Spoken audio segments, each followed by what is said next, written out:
Well, hello, everybody. And folks online, it looks like it's Martina, Morgan, Olivia, welcome. Hopefully you guys can hear. Just as a real brief introduction, I work at DataTribe. We are a venture capital firm based in the DC area, and we focus on very early stage investing, seed stage investing, principally in cybersecurity, with a small minority of our investments in kind of AI and data-centric companies.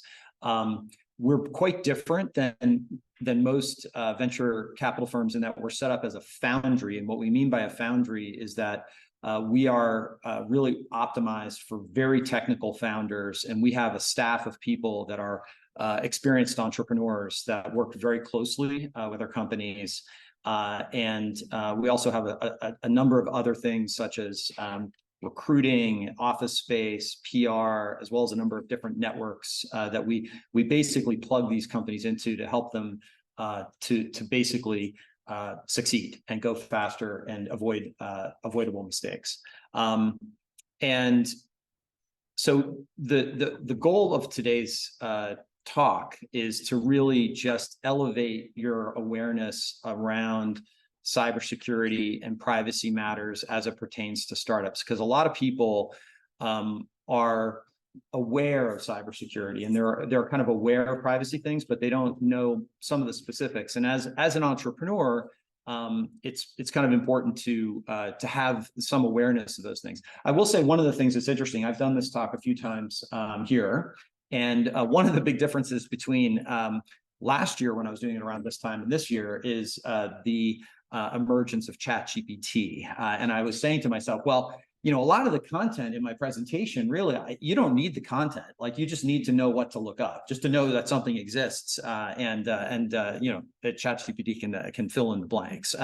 But hopefully we'll add some color to it. I'm going to try. I've got my little timer here. I'm going to try to stay on time so that there's a bit of time for some Q&A at the end, and hopefully this is of some benefit. I'm also going to go into some topics just about entrepreneurship in general. So I've been through the journey of creating companies a few times, and so there's a couple of things where I'll veer off of security and privacy and just go into entrepreneurship a little bit as well. So let's just, hopefully I can get this bad boy working here. Let's see. All right. Okay, good. So this here is a visualization. I enjoy this visualization. It's basically the different states, and the colors that correspond to different fields of data that are communicated through the 2D barcode on the back of your driver's license. And so when people, like kind of say, hey, can I have your ID? And, you're maybe checking into a hotel or something, and or you go somewhere and they scan that, for you're buying a bottle of wine at, the supermarket, and they're like, oh yeah, my manager requires that we scan all IDs. It's oftentimes as many as 15, 20 elements of data, some of which can be pretty sensitive data, are getting scarfed into like the giant eagle or whatever your supermarket system is. And it's a fair question to ask, like, is that necessary and why? But many people aren't aware of this. I think for a lot of folks, I'm kind of, I've been around the block enough to remember vividly this time in around 2010 when many of the luminaries in technology, principally, people like Eric Schmidt and Mark Zuckerberg, were saying that privacy was dead, and that as a social norm, privacy was no longer, like a real thing to think about. And this is a quote, at the same time, he himself personally was buying a handful of houses around his residence so that he could enforce his own privacy. If you fast forward just 10 years, I mean, this is literally a Facebook ad. And I don't know if you remember these, they were on YouTube. I mean, it was crazy. There was this enormous ad campaign that Facebook was doing about how they were really in this position to help create this privacy-focused vision of the future of social media. I mean, it's been an unbelievable change that's happened in the last 10 years. This is a billboard for Apple. And Apple, so many of you may or may not remember, there was this case that happened probably about 6 or 7 years ago where there was a horrible kind of event that happened in California. It was like a kind of, and it was kind of classified as a terrorist thing. And the FBI wanted to get access to this phone. It was an iPhone, and they wanted to get access to the data that was on it as part of their investigation. And Apple wouldn't let them. And Apple, like, they basically opposed it. And it was an interesting, kind of privacy and civil rights sort of debate, and the debates around kind of cryptography and whether you have backdoors to crypto and things like that have been around a long time. But what it did do is it really solidified Apple's commitment to privacy in their brand. And it is interesting to think about how companies are doing that. So on the security side, you can look at just the headlines, literally. So I read many different publications. One of the publications I read is Bleeping Computer. It's pretty good, kind of, and they cover a lot of cybersecurity news. On any given day, there's 5, 10 hacks and breaches that are happening and that are reported all the time. And these are some of the bigger ones that have happened over the course of the last 10 years. And you can see, like, there's in each of these breaches, there's literally hundreds of millions, in some cases, of data records that are being stolen. And then once they're stolen, sometimes they're then circulated on places like the dark web, where other people can take them and then start to use them for nefarious purposes. Now, I'm going to share with you something that I didn't really know until I kind of got involved with DataTribe. And DataTribe, by the way, about half of our founders come out of the NSA community. So we are based about 7 miles from NSA in Maryland by design, in part because some of the most advanced cybersecurity and really leading edge is happening at the nation state level, as the US, but also at other countries. Most every country now has a kind of cyber espionage and cyber warfare units that are kind of conducting this almost perpetual digital war that's kind of that's going on, like this warm war. It's not cold, it's not a hot war, sort of in between. And so one of the things most people don't realize is a cyber weapon. What is a cyber weapon? A cyber weapon, when you think about like countries, a cyber weapon is basically when you find a bug or a vulnerability in some system and you can exploit that vulnerability, but you don't tell anybody about it. What you do is you say, oh, great, we've got that now as a tool. I'm gonna put that in my back pocket. And if I need that down the line in order to do something on behalf of my government or on the interests of my country, I've got that as a tool, okay? And we have, the US, as do most countries now, employ offensive hackers, teams of large teams, thousands of them, that do nothing but look for these zero-day vulnerabilities to create essentially cyber weapons and cyber capability on behalf of their countries. So when you add it all up across all the countries, there's about 20,000 to 40,000 paycheck collecting offensive hackers worldwide. So whenever Apple or whenever Google or whenever it comes out with a new mobile device, a new phone, a new chat GPT thing, there's an entire kind of anti-tech company that is anti-tech organization working to reverse engineer it and figure out what the bugs are and how to take advantage of them. I don't know if you guys maybe don't remember Bizarro. Bizarro is a sort of opposite of Superman. He sort of like walks backwards and talks backwards, but he has all of these, he's like Superman's nemesis, but has all of like Superman's opposite powers. But that's sort of the idea. It's like there's this sort of shadow tech company that's actually out there that's employed by governments, that's sort of kind of reverse engineering all the stuff. As you're building your startup, one thing to kind of keep in mind is you're building reputation. And the title of this this talk is To Trust or Not to Trust. And so increasingly, as we become digitalized, and for, I would imagine most folks are probably thinking of some sort of software or digital type product as they're looking at different startup ideas. The building, you're really building up trust with your customers and trying to figure out how to do that in a way that is stage appropriate for where you are in your startup journey is complicated. And so it's really important just to remember that trust is that thing that, and you can lose that very quickly. So I'm going to just swing through the big picture, a couple startup kind of axioms, just general kind of wisdoms that at least I've picked up over the years. I'll go through privacy and I'll go through security. This content is easily enough content to cover a semester's course, if not, multiple. So this is definitely a helicopter tour. I mean, we're flying over quickly a lot of other things that that are really deep.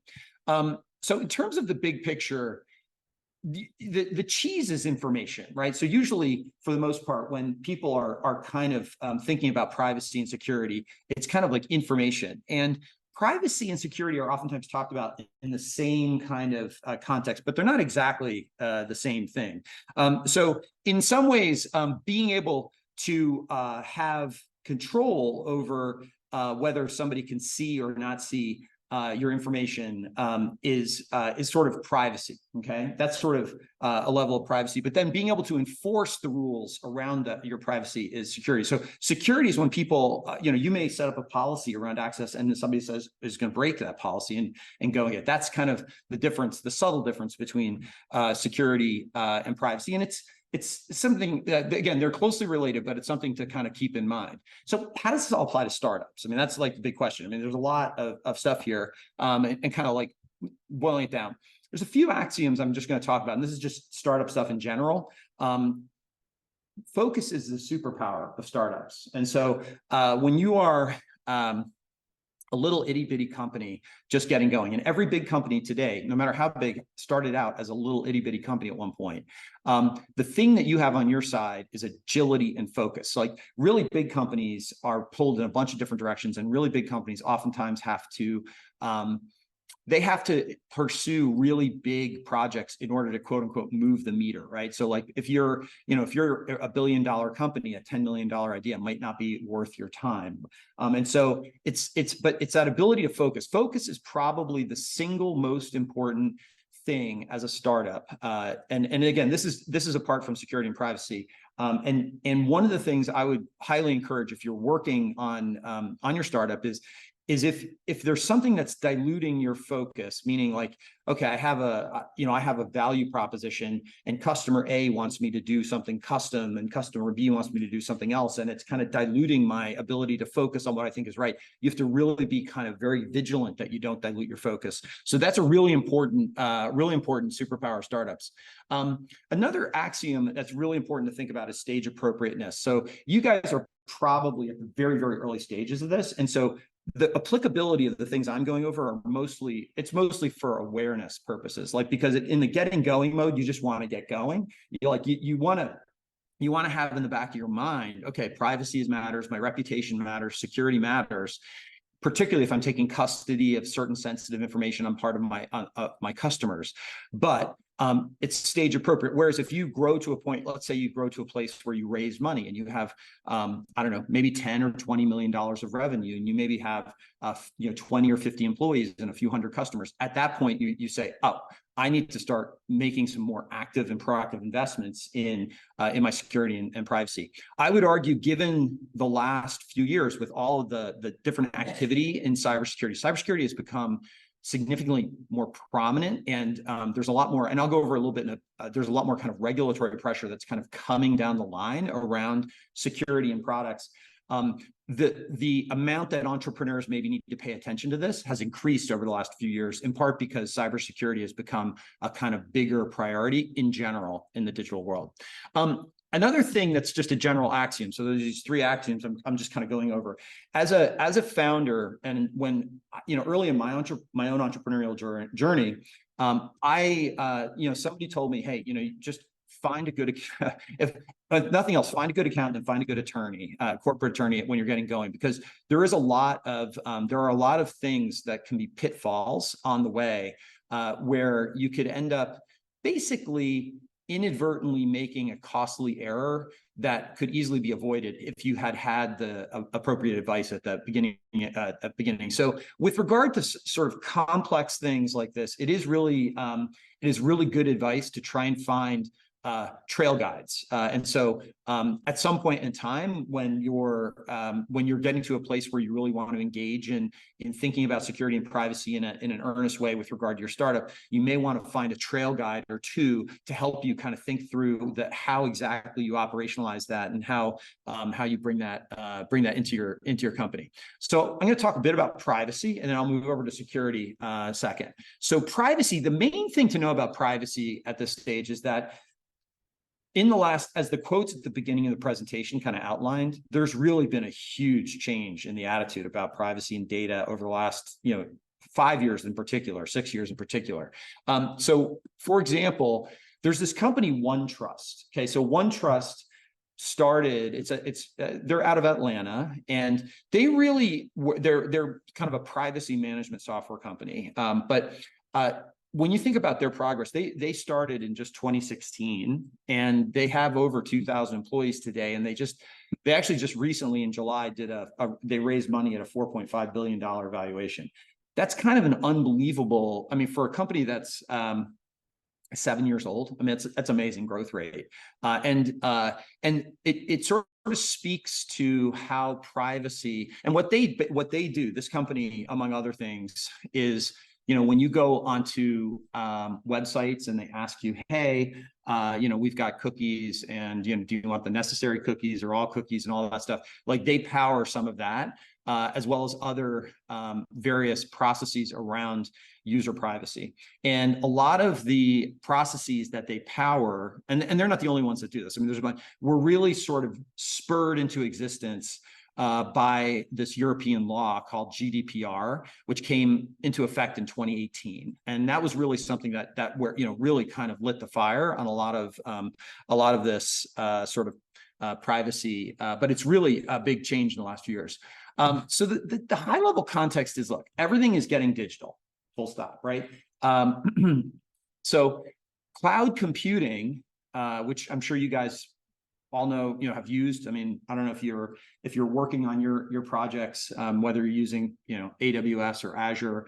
But what it has done, cloud computing has basically enabled, literally a single individual in their home to have the computing power potentially of a very large operation. And so it's possible for very, very small companies to aggregate very, very large data sets. That was really not a thing 10 or 15 years ago.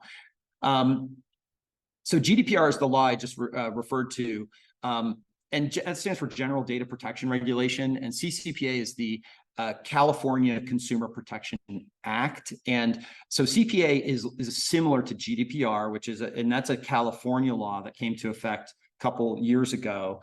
And that also, and there's many others. I mean, I have a sort of a list of them. The thing to know about with these, and this is where ChatGPT comes in, just know they exist, and then just hit, hey, ChatGPT, give me a summary at the, like blank reading level of GDPR, and it'll bang it out for you. But the idea is that there are increasingly these frameworks of regulation to be aware of. Now, again, at the very baby stage of your company, job one is just get it going. But it is important to know about these things, because you're in a position at the early days to make some decisions as to how you set things up to how easily you can support them. So AI, massive trend, particularly over the last year, is sort of on a ascendancy, big time on ascendancy right now. And it also plays into kind of how people's data gets used, and also about the inferences that are made about people based on their data. Another thing to know, and this is something I've kind of picked up, kind of in this community that DataTribe sort of swims in, where it's a lot of hardcore security people, a lot of times coming out of places like NSA. I've come to learn that basically no system is 100% secure, like almost no, literally no system. And so, like, even the most mundane thing, like you want to order, like your Dunkin' Donuts coffee in advance, and like you have to register and create an account and all the rest of it on some app, like you are actually sort of, over and over, people are asking you to kind of create an identity in all of these different systems that are at some level not secure. And so this is just general context, and to kind of keep in mind as we talk about this. So here's a little bit of a kind of deeper dive into the different regulations and trends that are there. It's kind of a mess, particularly in the United States. So we, unfortunately, in the US do not have a national privacy law. The first one we had at the state level is CCPA, and a number of other states have followed. So, you know, Utah has one, Virginia has one, New York has one, but it's highly variable state to state. There are a bunch of other laws to know about. So there's a more recent one in Europe called the Digital Services Act, which is interesting, not super applicable, but just interesting to know about, where it's starting to regulate what they call very large internet platforms, and it gets into further detail, like, you know, really interesting things like algorithmic transparency with regard to algorithmic content decisioning. It gets into things like that, which are really interesting and really important, and probably in most cases will likely get exported to other parts of the world, as has GDPR.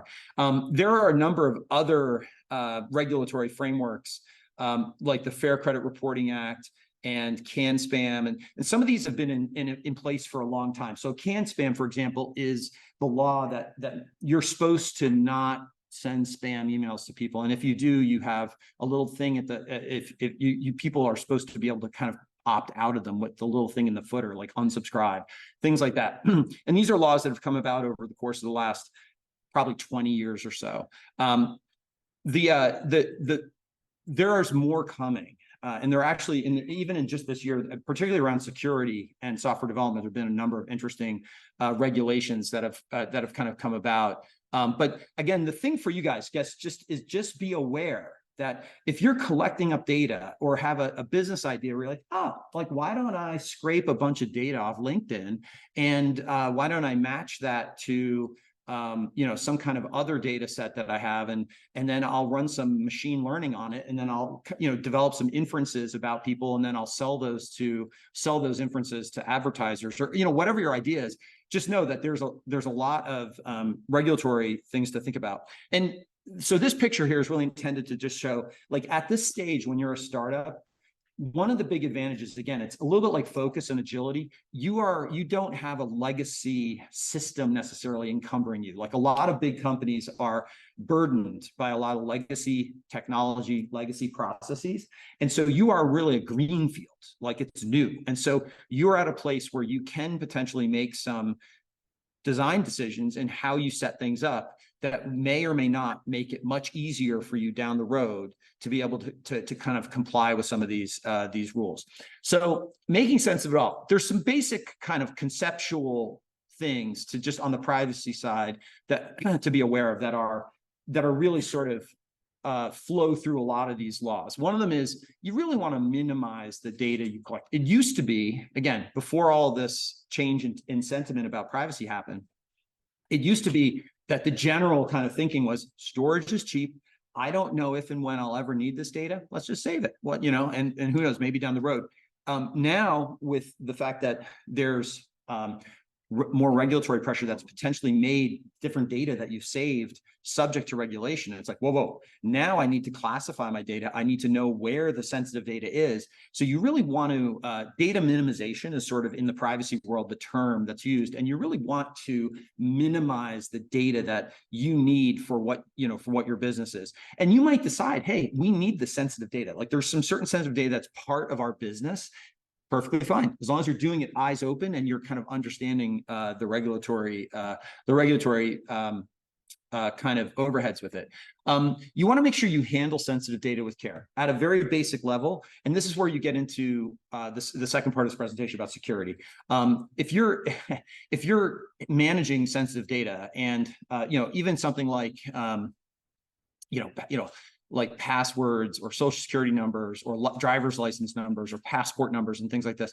I mean, you need to really enlist best practices security, like crypto, like encryption and other things like that around sensitive data. So you really want to make sure that if you do have sensitive data, that you're really protecting it with reasonable best practice security. You want to make sure you're careful with your privacy trade-offs. And so it sounds obvious, but it's hard to make a trade-off if you're not fully aware of the consequences. And so this is part of the purpose of this presentation, is to just say, hey, make sure that you really are at least aware of some of this so that you can really fully grok the cost benefit of different data that you might have. It goes with bullet 2, diligently protect it all. And so this is at a high level kind of what we're talking about. So key concepts that are in a lot of these regulations, and this is in CCPA, and these are, again, like if you think about before these laws only came out a couple of years ago. Before, companies might have been scarfing down data about you. And you guys, we are all data subjects, right? So there might be information about us as data subjects, and there was never a right to access that data. So all of a sudden the law comes out and it's like, oh, by the way, if somebody calls you and says, hey, can I see the data you have on me? Oh my gosh, I have no idea where that data is. I have no idea what data we have on you. And so that has created the type of opportunities that the companies like OneTrust have pursued, helping big companies to organize their data in a way that they can comply with some of these requirements. Now, again, if you're thinking about your systems and your products from like the greenfield perspective, just starting out, being able to kind of service these types of things, thinking ahead, you can design things in a smarter way. Right to deletion. Wait, you want me to blow away all the data about you? Yeah, some of these laws are now making that a requirement that you can support that capability. It used to not be that case. It used to be the case where, hey, can you blow away my data? No, I'm sorry, we can't blow away your data. Tough. I mean, that used to be the way the conversation went, and these laws are now changing that.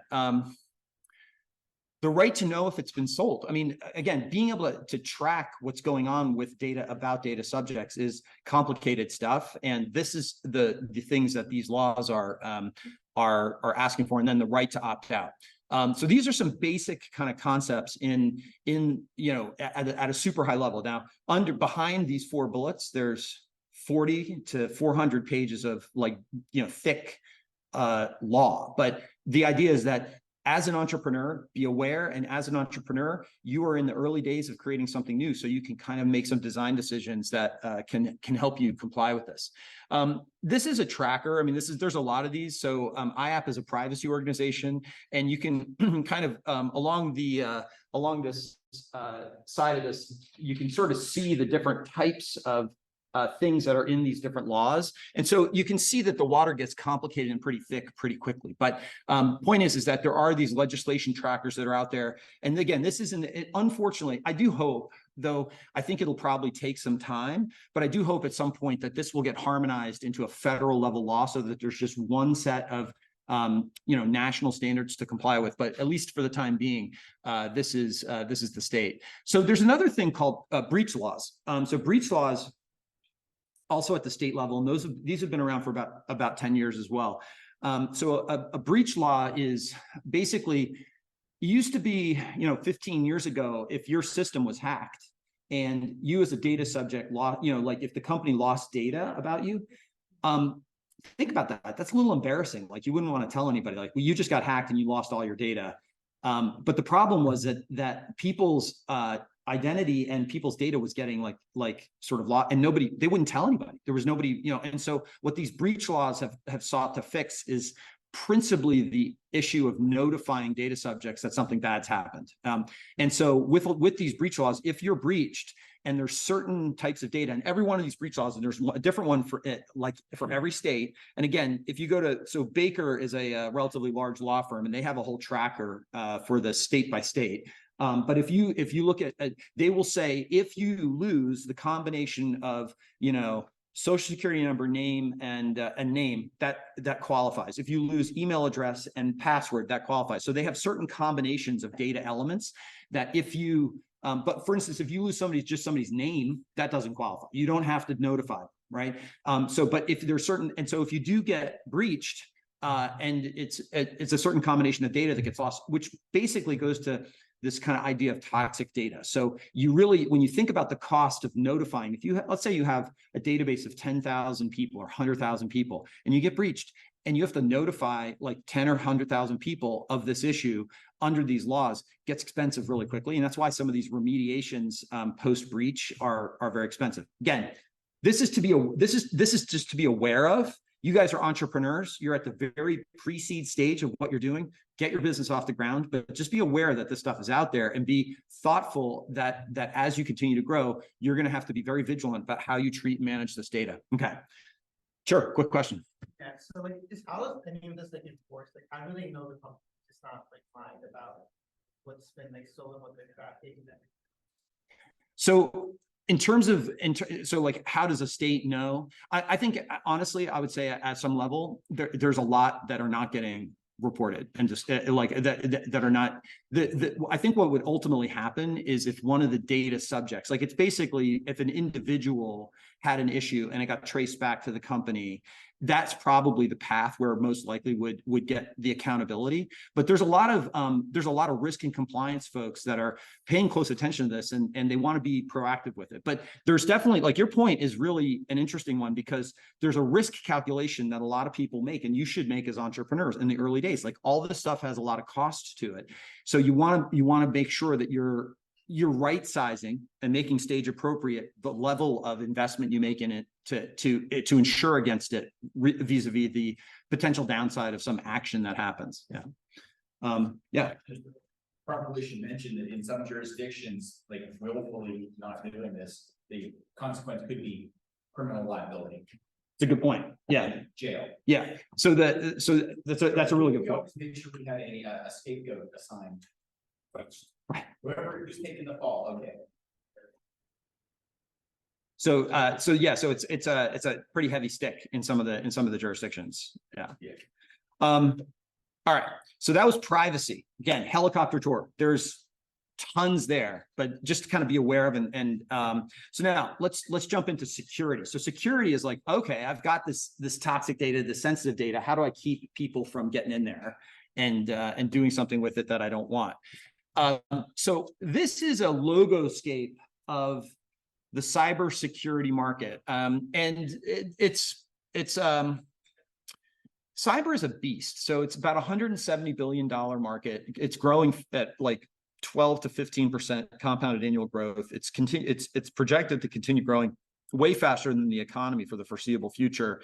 McKinsey estimates that they think the market's probably, somewhere going to be between 1.5 and 2 trillion eventually. And so we're in the, which sort of speaks to the early days of where we are. These are all relatively mature companies. I mean, some of them are really big, like IBM and Palo Alto Networks and Rapid7, Raytheon, big companies. Many of these are other startups. But the point is that there's about 3,000 venture-backed startups in the cyber ecosystem. It's a super complicated. And then if you look at each of these different like blocks in this like architecture, diagram, there's whole different segments in there. It's a lot to keep track of. I mean, it's a whole specialty unto itself. And so it's like, you definitely, when you get into the security waters in a deep way as a founder, this is one of those areas where you probably want to get a trail guide for yourself. Like, you're going to want to, unless you are in that security space, you're going to want somebody that has kind of knows it. So I talked a little bit of this at the beginning. One thing to know is that you can kind of think about security almost like a soccer or football game. There's offense and defense, and then there's different levels simplistically of sophistication. The most sophisticated stuff is at the nation state level. The next level down is companies and criminal networks. And then there are people, basically kind of like kids in the basement, if you will, that are just kind of mucking around. By and large, the companies only play defense. So this is what makes it so interesting with regard to, sort of nation states. Nation states are really, apart from, kind of hackers, nation states are, the only place where you have multi-billion-dollar budgets, institutionalized offensive hacking happening. Big companies, you think Google, Amazon, Microsoft, like really, really big sophisticated companies, even though they do some testing of their security. So for sure, they offensively test their networks and things. Principally what they do is play defense, and it's a very different mindset. And so there's differences between it, but this is a kind of interesting way of kind of thinking about security. I would say in terms of general guidelines, and at a high level, again, sort of at this stage with a startup, is you really want to focus on doing the basics well, and you want to invest where there's risk. And so this is And it's, it's not, and this is easy to say, it's sometimes hard to do. So there's this checklist I like. It's from the Belfer, Harvard Belfer Center for Cybersecurity. And it's this kind of very simple playbook, which I think for small organizations, I think is just really good. And this is what I would encourage as like a kind of basic hygiene as a startup. And so one of them would be just making sure that you yourself are kind of aware, but you also with your colleagues and people in your company, that you establish a bit of a security culture. Like people are kind of aware and just a hint paranoid. That is not a bad thing. The next thing is you probably want to use cloud systems and software as a service products as much as possible or as applicable. But generally speaking, the companies that have software as a service tools and the big cloud providers, they are in a position and a place to kind of put the best practices of security into those systems. Now, it doesn't necessarily mean just because you're using Amazon Web Services that everything's kosher, but there's this kind of shared security model where they take care of part of it, but then you have to take care of it yourself as well. But and this is something actually that is pretty different. I mean, if you go back not too long ago, there was a real resistance for companies to take their sensitive data and start putting it in the cloud. They really wanted to hold on to it and have quote unquote on-premises solutions. But generally speaking, as small companies, you're probably better off from a security perspective to use different cloud tools, and even if you're putting sensitive data there. This is probably the single most important thing. Every single thing should have two-factor authentication on it, and that's a huge mitigation. Hopefully you guys all are using two-factor. One of the things that's really important that a lot of people overlook with regard to multi-factor authentication is your email accounts. So oftentimes your email accounts are the primary things for resetting other accounts. And so if your primary email accounts get compromised, that's like keys to the kingdom. And that's definitely one of the ones where you really want to have multi-factor authentication. You want to make sure you're not sending sensitive information over unencrypted communication channels. And so this is a simple, I mean, I see this all the time, day to day, where people will say, hey, just email me a scan of your license. I mean, are you effing kidding me? I mean, that's ridiculous. You can't do that. Just email me a copy of some document that has your social security number in it. Email is like a postcard. I mean, email is totally unencrypted, and oftentimes the way the architecture of the internet works, there could be multiple copies of that email that get cached throughout the internet and like impossible to remove. And so you have to be very, very vigilant about if you are handling sensitive data, that you're using tools, whether it's a tool like Box or something like that offers the ability to do file sharing through encrypted means, or if you're messaging through things like Signal, stuff like that. And then an important thing is also to have a bit of and again, you have to right size this. Like you don't want to go like to town on it as an early stage startup, but if you might just want to ponder the question, okay, if we did get hacked, what would I do? Like what would, if this account got compromised, what would I do? And sort of think through. Now, as you grow and become more sophisticated and larger as a company, these plans become much more important to have very sort of carefully orchestrated, because you're going to have whole teams of people that need to be potentially mobilized quickly in the event of something. But this is kind of just like a very, very basic, simple checklist of simple stuff to do as a small itty bitty startup organization getting going with regard to security. I think one of the things I learned, so I started my career as a software developer, and I spent a lot of time adjacent to security. I mean, I shipped a lot of software and products, and I never was like in cyber per se until I joined DataTribe, which was about 5.5 years ago. And having spent a handful of years just in security, I personally went through this kind of journey. And the journey I went through, again, I came to it with a relatively technical perspective, but I started getting into security, and I was reading all the security stuff, and I was learning about all these breaches, and I was learning about all these adversary groups, and I was learning about all this craziness. And I'm like, oh my gosh, this is like a giant game of whack-a-mole. And then I went through this phase where I'm like, this is hopeless. Just throw your hands up. Like there's just nothing's secure. Like just take everything offline. Like air gapping is when you just take systems offline, right? And then eventually I arrived at this place. Who knows? I don't know what other chapters of my journey there are ahead of me. I mean, maybe the other things but I arrived at this place where you start to realize you can in fact impact the risk, and you do have control over it. And it's not something to just you have agency. Like it's not like just throw your hands up in the air. It is possible through consistency and through good hygiene to actually manage and lower your risk, but it is a risk spectrum, and you're never going to probably get to zero on the risk spectrum. What you want to do is you want to lower the risk of material business impact but with a reasonable investment. Like you don't want to, lower the risk at the cost of killing your business. So a few other things to keep in mind, just kind of practical tips to keep in mind. You have to be vigilant of the open source tools you use. And so this is a kind of big, and a lot of developers, I mean, if you guys are software developers or are working on projects, the way software is largely, products are built today is that a lot of things are libraries. You're grabbing a library here, you're grabbing a library there, and you're kind of gluing it all together with your own custom code, right? You have to be vigilant of the fact that oftentimes there are vulnerabilities in open source libraries. And so a few years back, I don't know if you guys, if you do Java development, there's this library called Log4j, which is a very commonly used library in the Java ecosystem. And it was discovered that there was like a vulnerability in the Log4j library that allowed somebody that didn't have a particularly sophisticated technical level to essentially gain access to a system at the same level of privilege that the software system itself had, very high level. And it was, so Jen Easterly, who is the director of CISA, which is the federal, it's the Cybersecurity Infrastructure Security Agency. It's like the National Defense Cyber Organization, stood up a few years ago.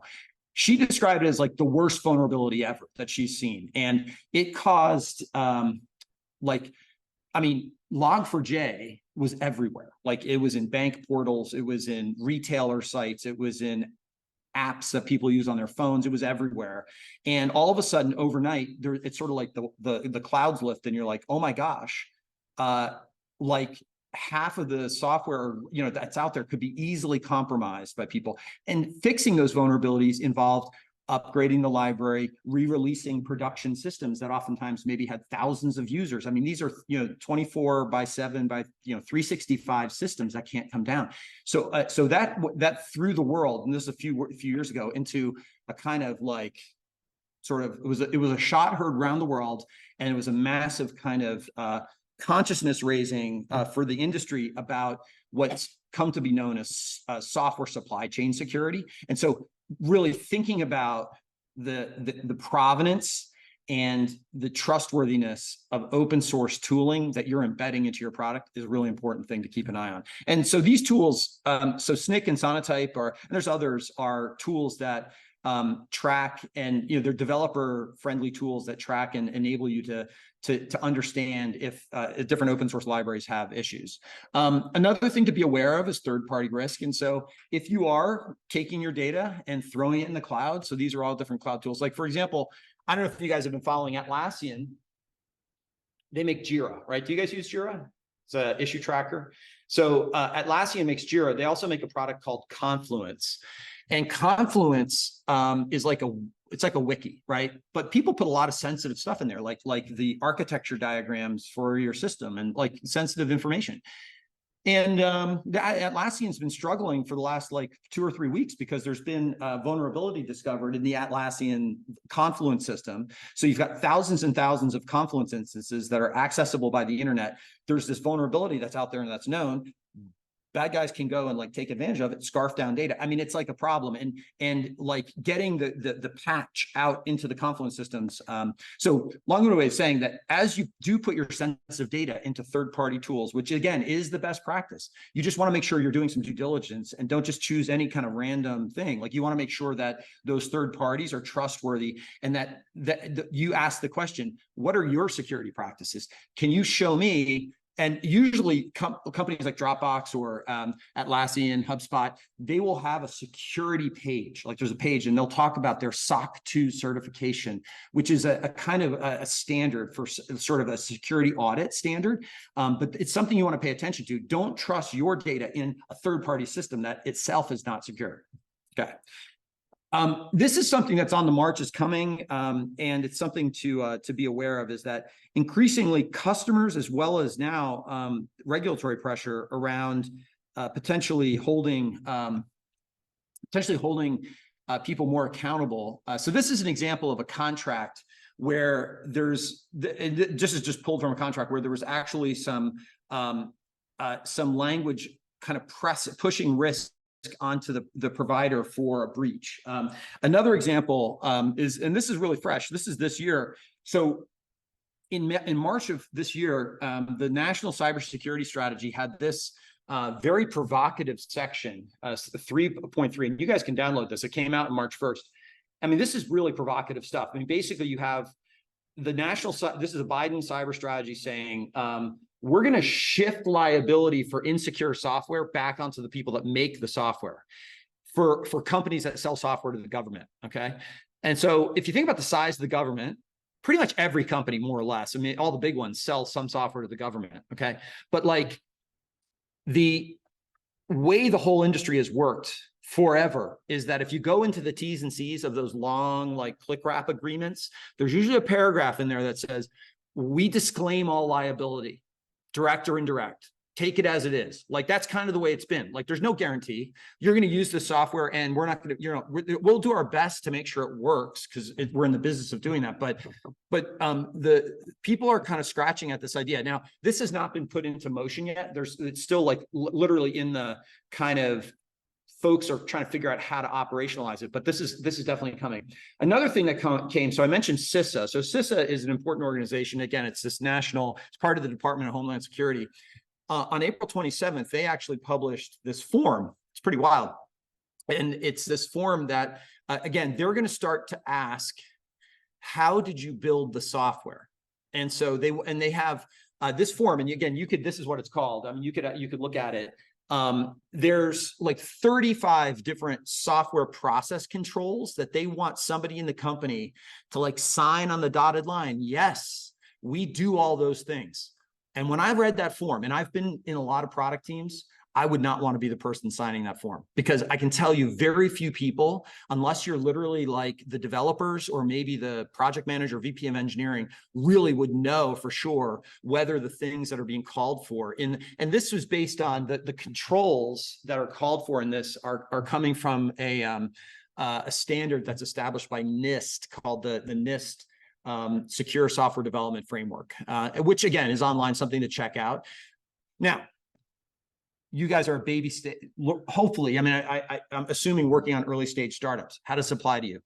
This is to be aware, just to be aware of, like not to freak out or stop working on what you're doing, but to be aware that there are these things coming down the line, and that the pressure on making sure that you're developing software in a secure way and that you're engaging in best practices, secure software development processes, that's coming, and that's new. No, the days of people just like whipping out some app and like flipping it out to users and collecting up all their data and scarfing it down, those are like gone. Like that is like the days of like 5 or 10 years ago.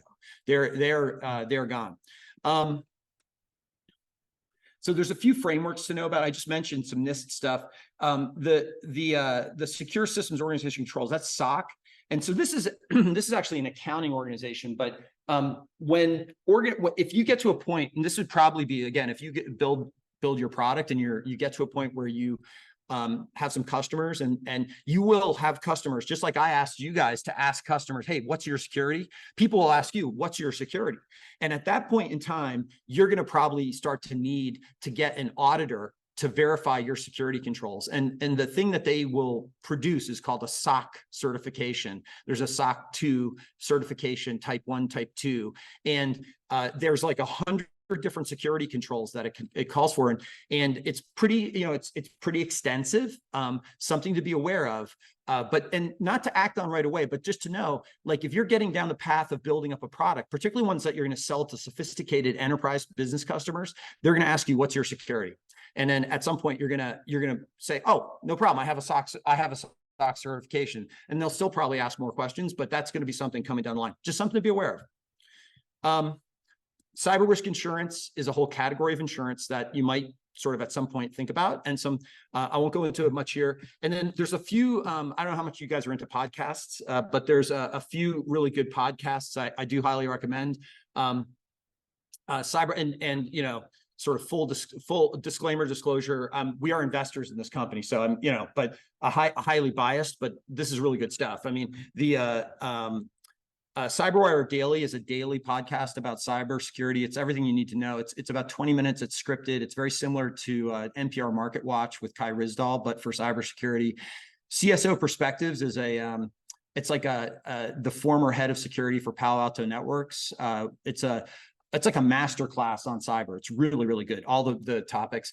Caveat is about privacy and kind of trends in the law, which is really good. And then these are email. If audio is not your jam, you can get these in email. The week that was is actually really good. It's like it comes out like I think Friday or Saturday, and it's like this really great sort of recap of everything that went down in security that past week. And the early days, keep it simple. Keep it simple, but do know that, again, the days of just like whipping out an app, collecting up a bunch of data, and just going to town are really, they're gone. I mean, and so like you have to be kind of vigilant that there's these things that are gonna, and they're basically, if you boil it down, they create scope for you. It's additional overhead. And honestly, that's not great for startups. In the big picture, big companies can handle a lot of this compliance and all this stuff. And it's actually not great for startups because it basically makes creating a startup more expensive. But in some ways, on balance, that's probably a good thing, because in the kind of digital world that we all exist in now, startups that are kind of taking custody of data need to really be responsible with it. So with that, I say thank you for your time, and I've got, I think, a few minutes to answer some questions.